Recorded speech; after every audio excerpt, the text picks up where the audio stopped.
Assalamualaikum warahmatullahi wabarakatuh. Waalaikumsalam warahmatullahi Sahabat wabarakatuh. Banten Podcast, selamat menjalankan ibadah di bulan suci Ramadan. Dan kita kembali dalam program Tausiah Banten Podcast. Sudah hadir bersama kita Pak Ustadz Sudirman. Beliau juga pimpinan Majelis Taklim As-Suluk di Tak-Takan. Jadi bagi sahabat yang ingin belajar mengaji di Majelis Taklim Pak Ustadz, boleh-boleh saja. Silakan, dengan senang hati. Gimana Pak Ustadz kabarnya? Alhamdulillah sehat walafiat. Alhamdulillah menyenangkan ini bisa menimba ilmu kita dengan Pak Ustadz Sudirman karena puasa bukan saja cerita soal menahan lapar, haus, tapi juga kita bisa bicara banyak pada saat yang tepat kali ini untuk membicarakan penyakit hati. Penyakit hati bisa dihilangkan total katanya Pak Ustadz ya di bulan suci Ramadan ini. Insya Allah luar biasa itu. Nah Pak Ustadz, apa sih yang dimaksud penyakit hati? Saya coba untuk merinci dulu. Ada dua jenis penyakit hati. Kalau secara medis kan ada hepatitis A, hepatitis B, hepatitis C. Itu insya Allah bisa diselesaikan dengan medis. Tapi mungkin karena bulan suci ini bicara dengan untuk konteks keagamaan, maka penyakit hati yang mungkin dimaksud adalah penyakit hati yang berkaitan dengan akhlak ya, tentang perilaku manusia. Bicara hati, tentu hati itu adalah sumber, kemudian para ahli tasawuf juga sebenarnya pelajaran hatilah yang diutamakan gitu. Jadi menurut kita hati itu memang memiliki, kalau menurut agama Islam yang saya ketahui Kak Isan ya, jadi di antara penyakit hati kita kan harus tahu dulu nih gitu. Ada hasud, kemudian ada takabur. Hasud itu kan dengki, ngelihat tetangga beli kulkas yang sakit hati kita gitu. Karena ada hasud, tidak ridho terhadap kesuksesan orang lain, itu hasud, itu penyakit hati itu. Ya penuh pengenalan juga ini. Artinya penyakit hati itu apa aja sih kan gitu ya. Di antaranya hasud, itu contohnya tadi yang hasud. Kemudian ada takabur. Takabur itu kalau dari bahasa sumbernya itu kabaro, besar, atau takabur dalam arti di sini menurut istilah adalah sikap yang merasa paling, sehingga cenderung merendahkan orang lain. Aing mah gagah cenah, saya eta naon teu bisa naon. Kira-kira contohnya seperti itu. Itu sifat takabur. Jadi pertanyaan kita kabur ini memang kadang banyak hinggap di hati setiap manusia. Bahkan levelnya bukan pada orang-orang awam saja. Kiai pun bisa saja, ustadz pun bisa saja. Saya bicara di sini juga semoga Allah menghindarkan saya dari penyakit takabur kayak mengguri Kang Ihsan, tidak ada niat. Ini mah hanya ngobrol-ngobrol ringan, moga-moga ada hikmah. Amin. Kira-kira gitu Kang Ihsan ya. Yang berikutnya, di antara sifat yang menjadi penyakit itu selain hasud, takabur, kemudian juga ada ujub. Ujub itu bahasa Arab ya, pengen dialem, pengen dipuji. Karena sering menampilkan, orang-orang selfie itu contohnya di antara itu itu satu poin cermin dari ujub. Sebentar Pak Ustadz. Jadi sahabat yang suka selfie memiliki penyakit hati. Hati-hati. Di antara tanda-tanda itulah ingin menunjukkan bahwa saya ini hebat gitu. Artinya ingin dipuji lah gitu. Ujub. Dan ada beberapa penyakit hati lainnya ya. Kalau istri yang suka cari perhatian pada suami, itu termasuk beda. Ujub bukan? Kalau itu ranahnya menurut saya setengah wajib lah. Wajib. Penting. Karena kalau suami udah asik di luar itu biasanya lupa dengan keadaan keluarga, maka perlu juga istri mencari perhatian karena itu adalah bagian penting dari keharmonisan keluarga. Kemudian ada yang keempat tadi 3 ya? 3 baru. 1 hasud, takabur, kemudian ujub, riya. Riya. Riya nih, kalau riya itu kalau di beberapa kitab itu kan sering para penyusun kitab Allahumma ajirni minar riya mudha'afan ujurona, biasanya gitu. Saking takutnya terhadap sifat riya. Sifat riya ini poinnya ingin dipuji oleh selain Allah gitu. Kalau Imam Ghazali mengatakan bahwa syirik yang kecil itu adalah ya diantaranya riya, karena ingin dipuji oleh sesama. Kita berangkat ke sini ingin dipuji oleh orang lain, bukan karena niat tulus dari Allah, itu semua penyakit. Tapi kalau saya contoh ini Kang ya, saya hadir di sini karena atas perintah Kiai demi dakwah li'ila'i kalimatillah, itu beda judul. Untuk menebarkan ajaran-ajaran yang disampaikan oleh Kanjeng Nabi, karena balighu anni walau ayah itu kan sebuah himbauan. Walaupun saya memang secara keilmuan tidak mumpuni, tapi karena diminta oleh Kiai Kandirman, ya sudah saya sampaikan apa yang bisa saya jelaskan gitu. Itu riya. Makanya riya ini sangat hati-hati harus kita lakukan di setiap langkah hidup kita, karena innamal a'malu binniyat ya. Kita pergi ke masjid juga belum tentu karena lillahi ta'ala. Kadang amun orang di masjid mah isin lah aja ke tetangga, bahasa itu.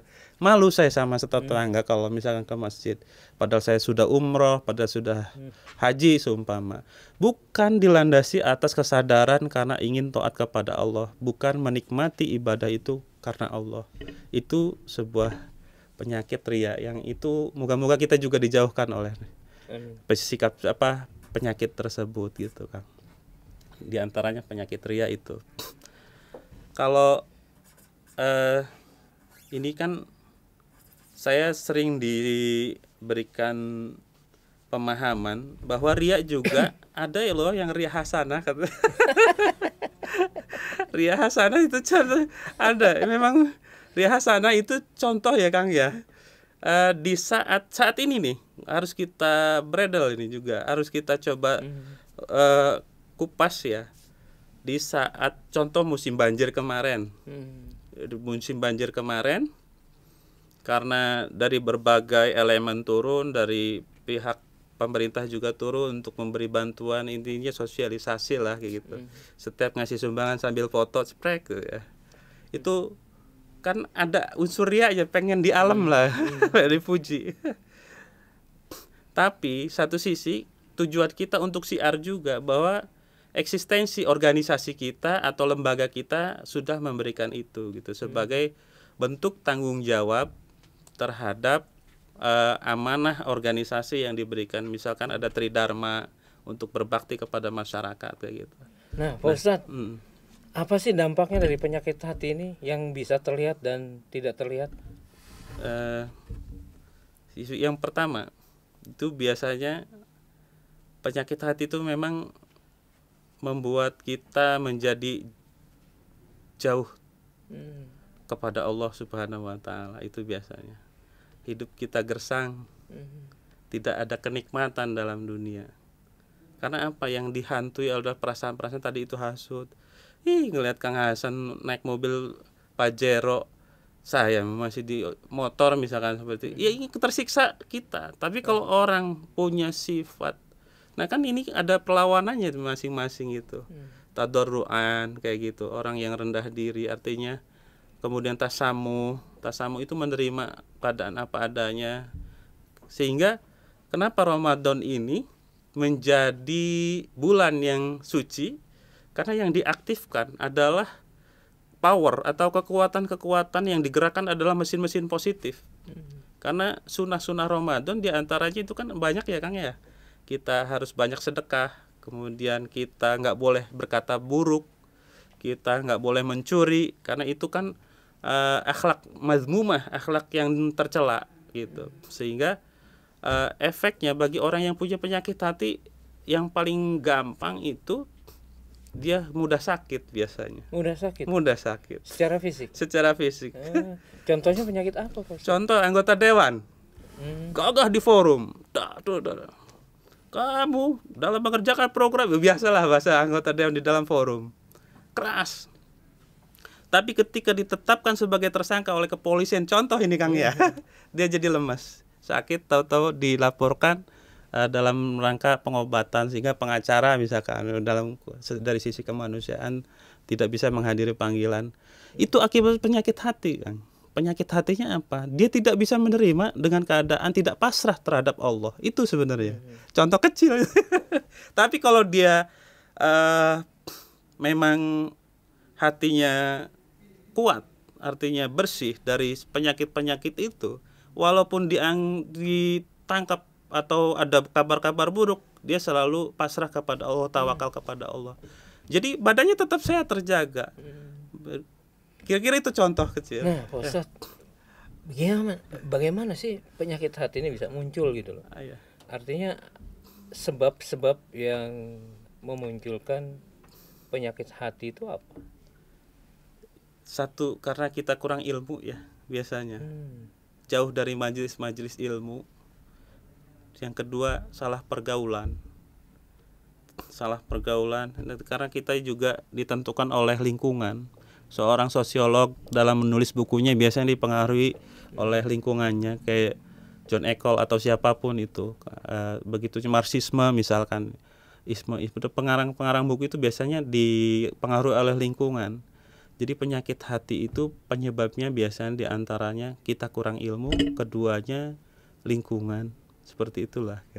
Sehingga kita tidak punya bekal. Kurang ilmu bisa jadi kurang baca, kurang mendengar, kurang melihat, dan kurang berguru. Iya. Nah, sahabat, kalau Anda masuk dalam kriteria itu, hati-hati. Iya. Anda orang yang jauh dari Allah. Itu yang ditahu. Naudzubillah, semoga kita dijauhkan dari penyakit-penyakit hati ya, karena penyakit hati itu jadi yang kurang ilmu, pengaruh lingkungan diantaranya. Yang paling faktor menentukan tidak ada ilmunya gitu. Nah, lingkungan yang bagus untuk menjaga hati secara baik ya kumpul dengan orang-orang soleh gitu. Datangi majelis-majelis, datangi ustadz-ustadz, kiai-kiai. Jadi ingat lagu Tombo Ati. Lah itu. Betul. Karena Tombo Ati diantaranya itu, kenapa Ramadan ini menjadi ajang atau waktu yang tepat untuk membersihkan penyakit hati kayak gitu. Di antaranya itu karena malam-malamnya kita selalu disibukkan dengan zikir atau bacaan tadarus Quran, yang kayak gitu ya. Qiyamul Lail. Dia Tombo Ati itulah di antaranya obat hati. Menyadari bahwa kita memiliki hati yang sehat dan tidak sehat, bagaimana mengukurnya? Dilihat dari wajahnya saja sih. Wajahnya bisa, Pak Ustadz? Wajah seperti apa, Pak Ustadz? Kalau saya gimana, Pak Ustadz? Memiliki kalau Kang Hasan wajahnya wajah Rahwana tapi hatinya hati Sri Rama gitu. Jadi murah senyum ternyata kan gitu. Di antara cirinya itu Kanjeng Nabi itu kan murah senyum. Dia sorbanan, jubahan, tapi yang membedakan akhlak Nabi itu kan senyumnya. Ketemu orang senyum. Kan ada saat ini orang yang berjubah, bergamis, udang-udang besar, tapi yang dibedakan itu kan senyumnya gitu. Jadi senyum menandakan salah satu sehatnya hati. Dia memiliki hati yang bersih atau sedang sakit. Betul. Apalagi, Pak Ustaz? Dia di antaranya yaitu untuk secara dohir ya itu. Secara dohir dia seperti itu. Dari ciri-cirinya wajahnya punya aura tertentu lah. Jadi walaupun kelam, wajahnya hitam, tapi kalau dia hatinya bersih, insya Allah aura itu terlihat nampak. Bagaimana orang Nigeria, bagaimana orang Sudan yang hitam, tapi wajahnya itu beda kalau kita liatin dengan wajah-wajah yang misalkan berparas lain gitu, sejuk, beda. Nah, di bulan suci Ramadan ini bagaimana mengobati penyakit hati? Insya Allah kalau kita baca dari syair karya Ibnu Husaini kalau nggak salah, itu memang yang dari tombak hati itu. Di antaranya ya baca Quran, kemudian perut ini dikosongkan. Karena kalau Kiai Ma'ani Rusdi yang di Menes itu kalau ngajarin santrinya perut harus kosong, karena sebagian itu untuk porsi ilmu, sebagian kalau semuanya tertutup oleh makanan maka ilmu susah akan masuk kayak gitu. Kemudian kalau perut kita terlalu kenyang, energi kita terlalu kuat, biasanya mudah memuncak amarah dan segala penyakit mudah datang biasanya. Kalau terlalu kenyang. Itu perbedaan. Kenapa Syekh Nawawi Al-Bantani terlihat kurus gitu? Karena kiai-kiai yang sepuh kayak Abu Ya Muhtadi luar biasa itu puasa dahar, karena ukurannya itu kan selalu puasa ya, jadi di antaranya itulah dia sering mengosongkan perut. Jadi terapinya ya kayak gitu. Kalau kita sudah diingatkan lewat syair-syair sholawatan zaman dulu di masjid saya gitu, tambah ati iku 5 perkara nih, kayak gitu kan. Lanjut dong Pak Ustadz. Biar maca Quran kudu kena ing maknane. Dilanjutin mana nanti. Terus lanjut Pak Ustadz, serius ini biar sahabat Bantul Podcast semua mengingat kembali dengan kuat. Syair-syair zaman dulu ya, waktu kita dengar saat kecil. Ya pengennya sih dilanjut. Biar penasaran nanti, biar segelumin aja dulu lah. Jadi kalau mau mendengar Pak Ustadz Sudirman kelanjutannya, datang ke Majelis As-Suluk Tak-takan. Sebelah mana Tak-takan ya Pak Ustadz? Kebetulan saya RT-nya juga, RT Tak-takan. Jadi ada, nama Tak-takan itu diambil dari nama kampung kita. Dekat depan kantor kecamatan Tak-takan itu ada nama kampung Tak-takan namanya. Kelurahan Tak-takan, kecamatan Tak-takan. Jadi Pak RT Dirman ya. Saya waktu ngaji juga tidak mau dipanggil Ustadz sebenarnya. Karena apa? Makomnya Ustadz itu sebenarnya harus menguasai banyak fun ya, ilmu. Ya, sehingga gelar Ustadz itu berat bagi saya. Kadang anak-anak ngaji itu manggilnya Om. Om Dirman. Saya karena menyadari saya tidak ingin tadi itu kena penyakit ujub ria ketika dilecehkan orang lain. Kalau orang sudah terkena penyakit takabur itu kan ya ketika dipanggil nama doang marah gitu. Ya pengennya itu menjaga hati sebenarnya. Mantap, Ustadz milenial ternyata. Nah Pak Ustadz, kita kembali ke topik. Kembali ke topik. Ada treatment khusus atau doa-doa yang memang punya keutamaan untuk mengikis penyakit hati? Iya. Biasanya sih kalau kita di antara terapi lah bahasanya untuk mengikis penyakit hati, harus kalau untuk doa saya biasanya menggunakan Sayyidul Istighfar kayak gitu. Sayyidul Istighfar adalah doa yang biasa saya lantunkan 2 kali sehari minimal itu. Jadi Sayyidul Istighfar ini memang kalimatnya agak panjang. Walaupun sebenarnya astagfirullahaladzim itu cukup ya. Yang terpenting adalah kita menyadari bahwa kita ini manusia yang lemah gitu. Manusia yang tak punya daya. Namun kita juga harus melakukan upaya-upaya seperti apa yang dianjurkan Nabi SAW. Isma syi'ta ka'annaka ta'ishu abadan, kayak gitu. Jadi kita isma syi'ta fa innaka mayitun lah ya, kayak gitu. Kita juga harus sadar bahwa kita selama ini hidup ini pasti akan menemui kematian, sehingga kita mencoba untuk membekali diri untuk mencapai sebuah tujuan. Kalau kita sadar. Kalau istighfar yang biasa pakai lantunkan tadi namanya apa? Sayyidul Istighfar. Boleh dilantunkan sedikit lagi. Bismillahirrahmanirrahim. Kalau itu tidak ada syair saya. Okay. Bismillahirrahmanirrahim. Sebelum istighfar biasanya kalau di dalam kitab Duratun Nasir itu kan ada tahapan dalam doa supaya doa kita itu tidak terhalang gitu. Supaya tembus dan diijabah oleh Rasul, kita pertama memuji Allah, yang kedua membaca sholawat, kemudian kita sampaikan doa kita, yang keempat itu kita tutup dengan alhamdulillah biasa gitu.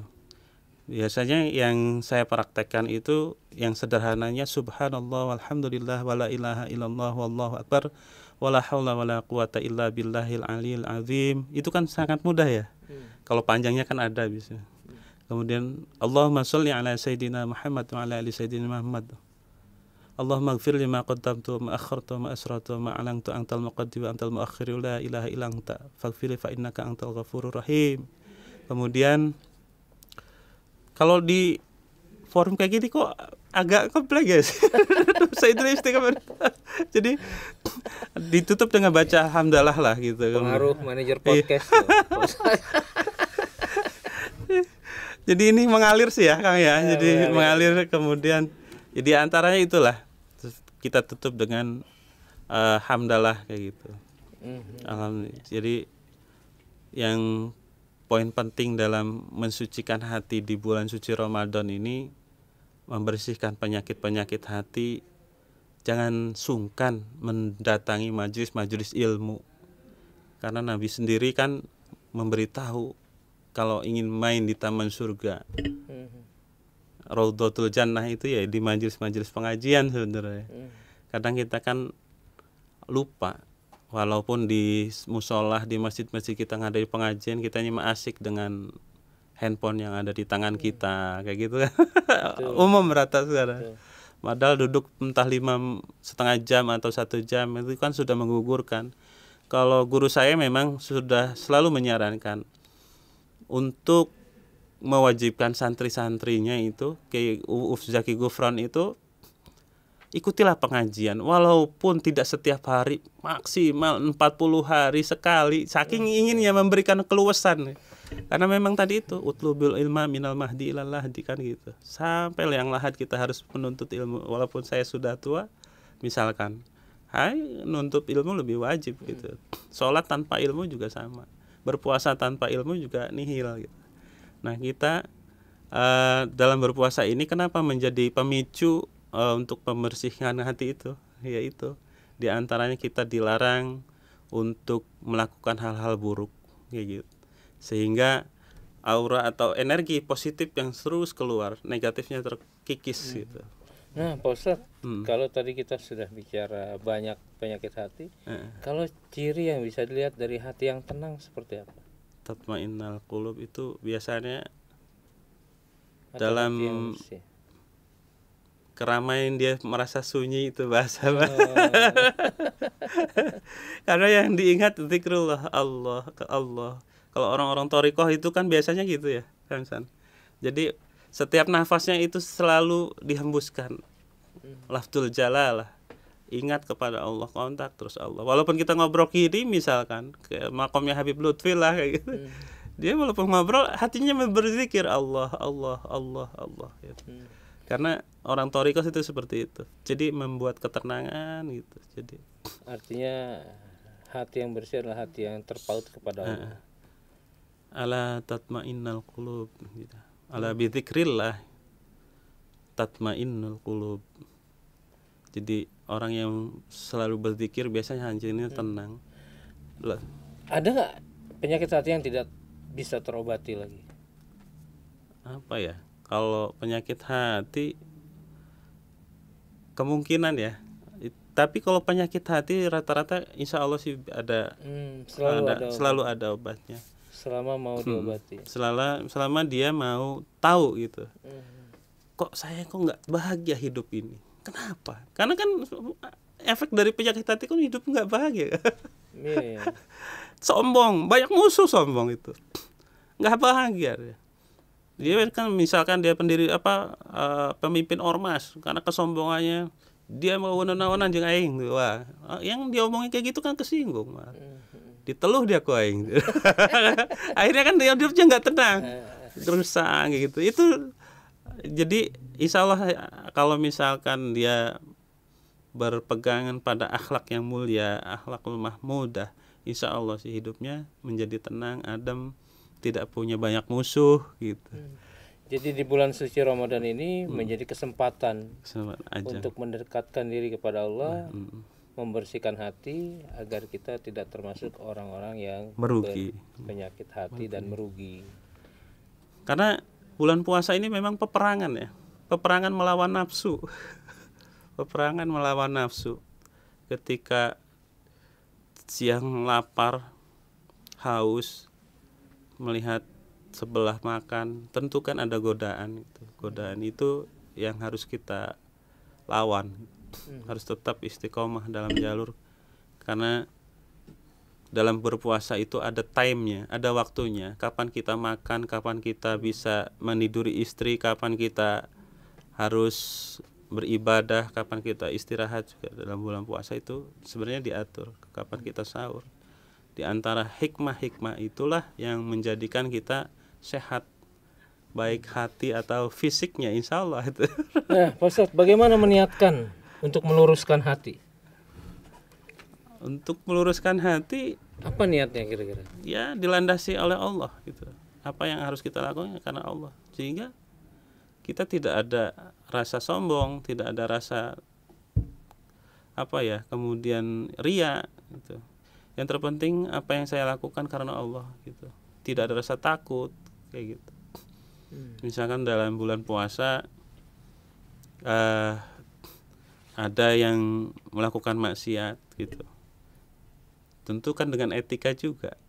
Kalau di kita kan diajarin, misalkan contoh nih, kalau kasus-kasus beberapa tahun yang lalu itu kan di Kota Serang khususnya masih banyak saudara-saudara kita yang lemah dalam melaksanakan rutinitas ibadah puasa. Motor itu banyak salah jalannya gitu. Ada warteg niku. Nah, ketika kita melihat itu, kalau bagi kita kan tidak berhak untuk melarang, "Woi, jangan bukan jangan salah jalan itu Pak Ustaz. Khilaf."